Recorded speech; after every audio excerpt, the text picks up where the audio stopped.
Boom, boom, boom!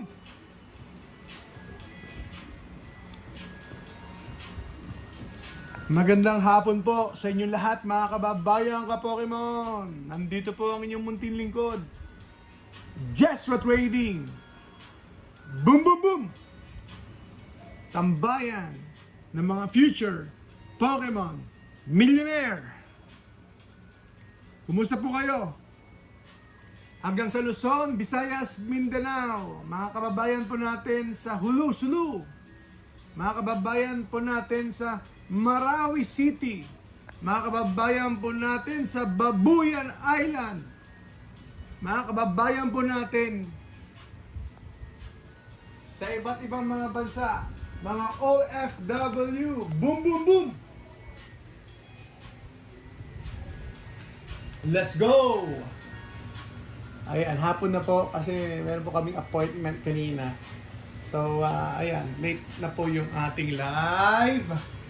Mga kababayan ka Pokemon, ano pong next move ninyo? So, we're being transparent. Alam niyo na po yung next move ko. What is going to be my next move? Nakalimutan ko.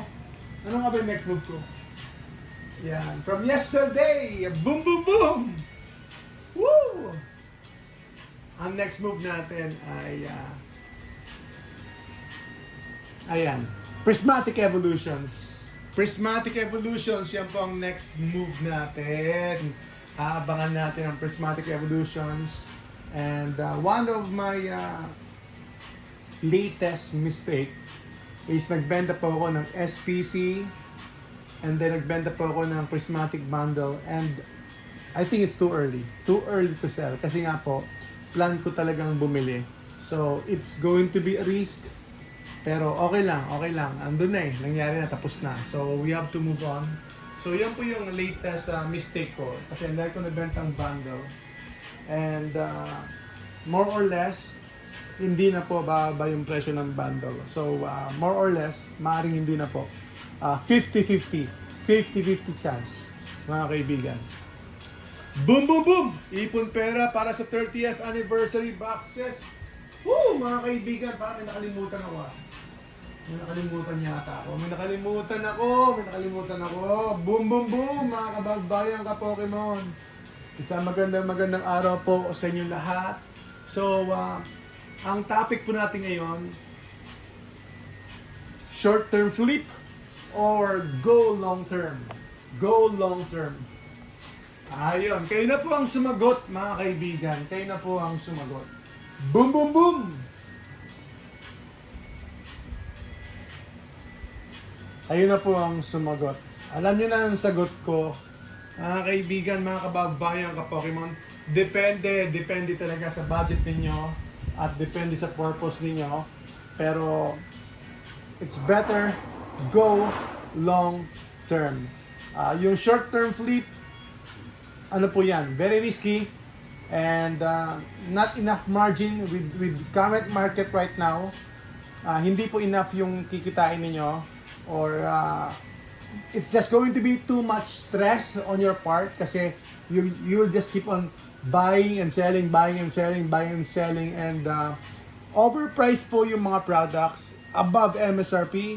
It's easy to say na MSRP yung product mo and then isi-sell mo ng double, triple, or whatever, and then you will end up a scalper. Babagsak ka po na talagang scalper, and you're just here for the money. You're just here for the gain, and fast flip mo siya. Gusto mo siyang ibenta ka agad pagkabili mo. Then, yung nga po, ang kalalabasan mo, scalper. And, ayun, and it's going to be too much stress, maraming negativity, maraming basher, maraming discontented sa ganong move, sa ganong actions. And ayun, the margin will not be enough. Bakit po hindi enough? Kasi it is going to be almost impossible to secure MSRP products. Almost impossible. Unless mga kaibigan, siguro ayun, unless meron kayong contact sa US or nasa US kayo or whatever. Kung may mga connections kayo or meron kayong direct supplier So, yun po mga kaibigan, hindi po sa Pilipinas, abroad. I'm talking about abroad. Pero dito sa Pilipinas, it's almost going to be impossible to do it na you will have endless supply. So, ang dami pong gusto mag-start. So, may mga kumokontak kasi sa akin na gusto na mag-start ng business sa Pokemon and they wanted to have a supplier, fast flip, quick sale. Wala po kasing supply. So there's no enough products and the products will definitely be at market price. Market price po mga kaibigan, mga kababayan ka Pokemon. Ayan, tama, pwede. May punto si Sir JF. Kung fast flip, pre-order ulit. So we gotta go pre-order. Ayan. Pwede. So a hybrid, no? A combination of both. Pero syempre yung iba kasi talagang gusto na short term, bibili nila and then benta kaagad and then bibili ulit, benta kaagad, bibili ulit and then benta agad. Sakit ng ulo, nakakapagod. It's okay if you have an endless supply of Pokemon products. If you have an endless supply with a much lower price sa market. Pero that's very difficult kasi extremely in demand and everybody's looking for a supplier. So extremely difficult mga kaibigan. Probably kung mauuna kayo, marami na nauna, I think marami na nauna sa Japan, Japanese version, marami na nauna and then some are going for Chinese version. So yung mga nauna sa Chinese version, so good luck. Probably they'll go ahead. Mauuna po sila or lalamang po sila pero yung nga po, right now, we don't have endless supply of products to resell at a price na below market. Kaibigan. And then, MSRP, lalo na. So, unless siguro you are Toys R Us, you are Toy Kingdom, you are a big retail store na talagang you are directly ka talagang connected sa distributor, supplier, or sa Pokemon company itself. Boom, boom, boom! So doon muna ako sa go long term. Less stress and manageable siya and bigger returns, bigger margin for sure, no? Kapag mag-flip kayo for sure, madaming gastos or maliit, madami kang gagastusin pero maliit ang kita mo. So papaikutin mo 'yon, maliit siya. And then kapag go long tayo, yung products natin, ayan, matutulog lang siya ng kung gaano katagal, hindi ko sigurado, hindi ko alam, bahala po kayo, pero it will take some time and then, ayun nga po, bigger margins po yun, bigger margins and less stressful, pero syempre, dapat meron ka talagang main job, meron ka talagang main business, meron ka talagang main source of income, hindi po yung Pokemon. It's going to be your investment, it's going to be your side hustle, it's going to be your hobby. Boom, boom, boom! So yan lang po, yung 2 pointers natin. 2 pointers po natin. Ma'am Grace, 151, available po yan. Available po ang ating 151 ATV. Masama ang loob kong ibibenta sa inyo, pero ibibenta ko po. Ibibenta ko po kasi nakapost na po ito. Super mint condition. Extra mint condition, mga kaibigan. Sir Jordan, hanap tayo ng deal of the day. So, magdi-deal of the day tayo ngayon. Maya, deal of the day tayo. Maghahanap tayo ng deal of the day natin. Brilliant Stars available. Ito available. 43,000 tayo dito. 43,000 tayo dito sa ating 151. And then meron tayong Marnie sa mga may gusto ng Marnie at nakapagtabi ako ng Hunter. Ano ba 'yon? Ano bang rival battle deck 'yon? Isa? Gengar ba yung pangalan nun? Ayun, Gengar battle deck, nakapagtabi ako for personal collection. At least nakapagtabi ako. Alam niyo naman po 'yon, yung Hunter card lang, it's around 3,000 pesos plus. Boom, boom, boom. At nakapagtabi ako na medyo maganda yung centering. Medyo maganda. So, ayun. Hindi ko alam kung ano yung gem mint ratio noon, pero I think it's low. Kaya tumataas pa yung presyo noon. tumataas po yung presyo nun. So, go long term tayo. Yan po ang idea natin. Pero, syempre, every situation, everyone's situation is different. And, syempre, merong preference kung saan kayo nag-i-enjoy. Malaya kayo. It's your choice. It's your option. Tayo lang naman po ay 2 points. 2 points lang tayo. 2 points. Suggestion lang tayo. O kaya opinion lang natin. Everybody's entitled to their own opinion. And then, it's your own decision. It's your own life. Bahala po kayo. Boom, boom, boom! Pero ang purpose ninyo, ay future Pokemon millionaire. I think that's the fastest route. Yun po yung pinakamabilis na step para sa akin, yung go long, para hindi nyo ma-miss yung opportunity. And kasama doon sa advice natin, marami. Tulad dito, marami. Ayan, Ascended Heroes po natin. So, andun na po yung Prismatic. Nasa likod na po yung Prismatic. And then, Ascended naman po.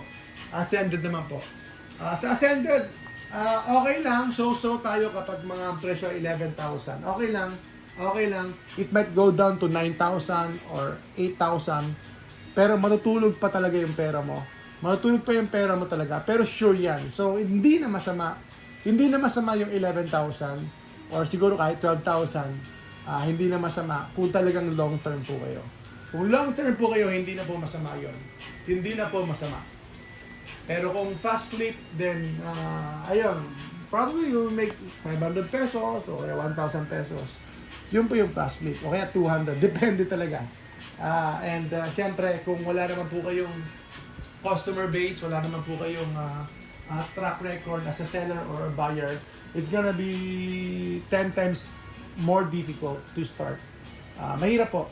To be honest, mahirap po mag-start, mga kaibigan. Pero, ayan, mag-i-start ka talaga sa pagbili. Ayan, as buyer, to have your connection, to have your contacts, and to build your reputation. Wala naman po pwedeng automatic kagad. So it will take some time, mga kaibigan. Pero mas madali na po ngayon. Compared dati, mas madali na po ngayon. Dati talaga medyo hirap. And then, yun na nga, unti-unti lang, pero depende rin talaga sa individual situation. Kung marami kayong pera, ayun, then go ahead. Pero kung talagang naka-allocate lang, then unti-unti lang.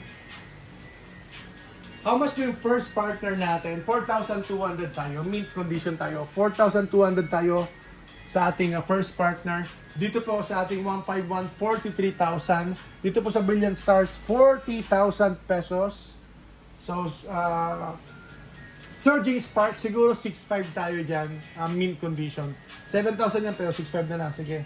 Stellar Crown, 9,000. 9,000 po, Stellar Crown. Lost Origin, sold. Sold na po yung Lost Origin. Boom, boom, boom! Woo! Mga kaibigan, mga kababayan ka Pokemon. Patuloy niyo po kami suportahan. Like, share, comment naman po kayo. So, lahat na magko-comment, giveaway tayo ngayon. Sige, lahat na magko-comment ay meron chance sa ating 200 pesos GCash. So community help natin yan or giveaway, community giveaway natin para sa ating mga ka-Pokemon.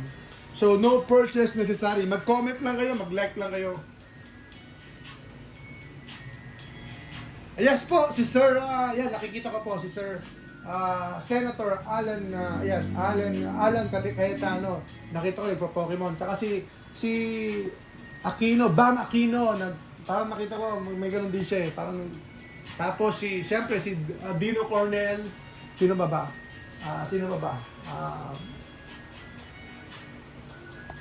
Boss Toyo, ganun din. Meron din siya, konti.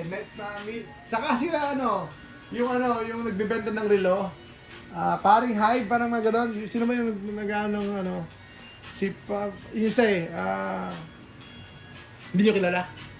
Boom, boom, boom! Ayun, nagbibenta ng Rolex. Ayun. Yan, meron po tayong mga Hot Wheels. Ito po yung Hot Wheels natin. And then meron tayong Treasure Hunt. Yung Treasure Hunt natin, pwede ko ibenta ng 1.3.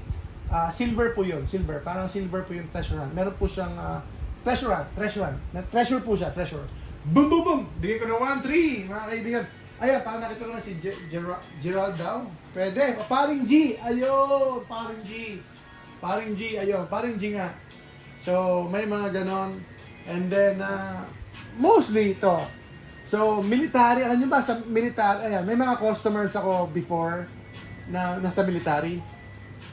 Ayan, mga, siguro age less than 30, mga nasa military sila, or sabihin natin, let's say, mga, makakayang sabihin eh, pero, ayan, nasa higher ups, sa higher academy, ayan, higher academy, alam nyo naman yun, ng military. Ayan, and then pa, marami tayong mga customers, doktor, mga doktor din. And then, syempre kayo, mga kababayan ka Pokemon, mga future Pokemon millionaire, boom, boom, boom, boom! Ayan, tama. Ayan, si RC Munoz daw. Paring G. Gerald Anderson. Andrew! Yan, tama si Andrew. Ang dami. Medyo malalaki yung collection noon. Si Andrew, nakita ko talagang sobrang hilig yata. Sobrang hilig yata sa Pokemon talaga eh. Kaibigan. So, yan po, mga kababayan ka Pokemon. Boom, boom, boom! Tito Mikey. Yes po, nakikita ko rin yan. At saka, syempre, huwag niyo kalimutan si Jessa Trading. Ayan. PokeJess! Ang try-hard na Pokerev ng Pilipinas. Boom, boom, boom! Sana makapag-open tayo ng mga base set, no? Next time, talagang darating tayo doon. Makapag-open tayo ng mga vintage packs. So, pag-iipunan natin yun. Ano ba yan? AH poster. AH poster natin. Meron pa tayo? Meron pa. Ascended Heroes poster. Meron pa tayong Ascended Heroes poster. Available yun? Ano yun? Ayan, meron pa tayong available. 9.7 Gardevoir. Anong condition yan? For reaping tayo. So, for reaping tayo dyan sa ating circuits. Kunin natin.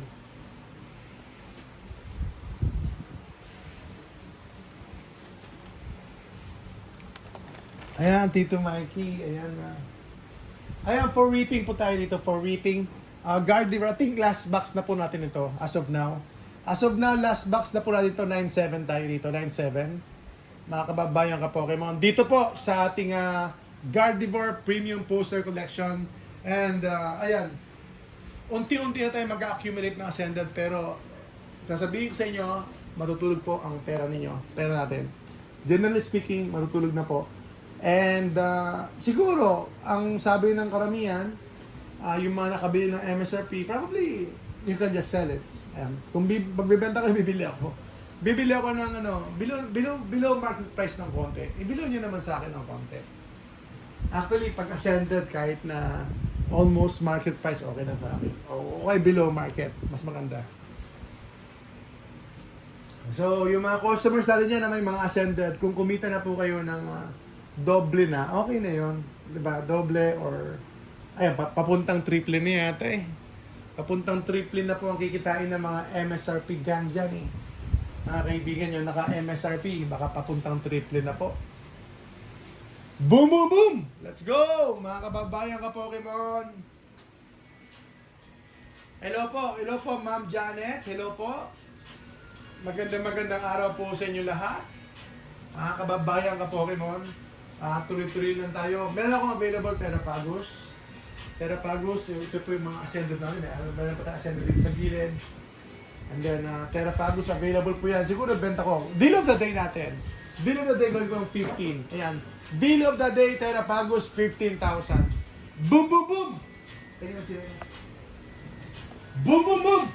Ibigay natin, deal of the day, 15,000 Terrapagus. UPC, pakita natin yung UPC natin. Sa mga gusto magkaroon ng UPC sa katanggap-tanggap na halaga, I think 15,000 is a very good price para po sa product na ito. Ano lang, for collection. It's for collection. So ito po yung Terrapagus UPC, ikot natin. 15,000 to. I think 17 yata to eh. Pero sige na, deal of the day natin to. Or baka tumaas na nga. So, yung pricing natin for 24 hours lang tayo. Ang price natin usually for 24 hours lang. So, meron po itong 18 packs. 18 packs, no? 18 packs and 3 promo cards. Na unique promo cards, kita nyo naman. Bonggang-bongga, pero ayan, not so ang popular dito. Sa bagay, popular din, Cinderace and Lapras. So unlike others, hindi si Charizard yan, hindi si Pikachu yan. Pero gold card na po sila. Gold card and isang yan. Full art IR na yan, tatlo na yan ay Black Star promo. Boom boom boom! Black Star promo, 15 po yun, 15. So it's good for collection. It's good for collection. Siyempre, pag nagko-collect kayo, gusto niyo meron kompleto. So para mabuo yung kino-collect niyo.